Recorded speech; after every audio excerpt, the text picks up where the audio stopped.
So I'm here with Kirsten Johnson, the filmmaker behind Cameraperson, showing here at the 2016 Sundance Film Festival. And I saw the movie. It's a wonderful movie, and I wanted to ask you a few questions about it. You made a movie that is incredibly personal and incredibly broad at the same time, and I think you're going to have amazing appeal amongst other camera people because you left in a lot of the, or I should say your editor left in a lot of the parts which you don't usually get to see traditionally in any sort of content, stuff that ends up on the cutting room floor, little moments. Can you speak a little bit to about how that came to be?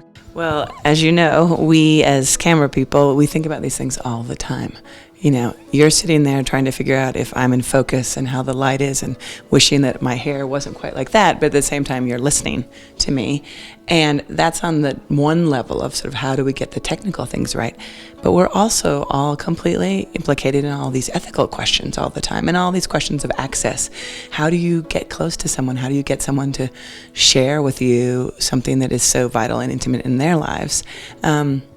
And one of the things I think now is that's really real for all of us is we're all camera people. Suddenly everyone has a phone and is making a decision. Am I filming my child in the playground? Am I filming my parent as they're dying? You know, we're all processing these questions, and I think it's new territory. So that was part of why I wanted to make the film.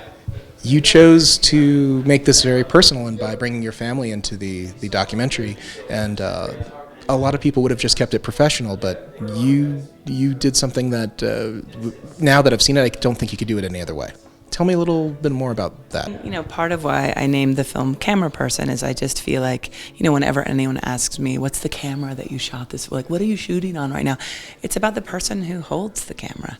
You know, I mean, the cameras absolutely matter, but it's how we hold it, how we interact with people, what we seek for when we shoot. And it became really clear to me that my entire person, who I am as a person, in all of that complexity, you know, like I'm a big white American woman. I'm talking to a soldier in Afghanistan. He's never seen anything like me. I am blowing his mind in that moment. And that's also becoming dangerous for filmmakers themselves.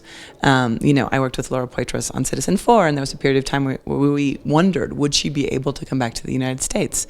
You know, I have friends from Egypt, Syria, China, Pakistan right now who are making documentaries that speak to us in this world of documentarians that may mean they can't go back to their country or not. So for me, this film is the opening of a discussion around all of the complexity that goes into documentary filmmaking, including our own personal lives and how we manage all that we take in. Because I think people are trying to deal with what is this accumulation of powerful imagery that we're encountering that's coming at us all the time, right? Thank you very much for sitting down with us. It's so my pleasure. I really had a great time talking to you. And I can't wait to come to your shop in Los Angeles. Thank you very much.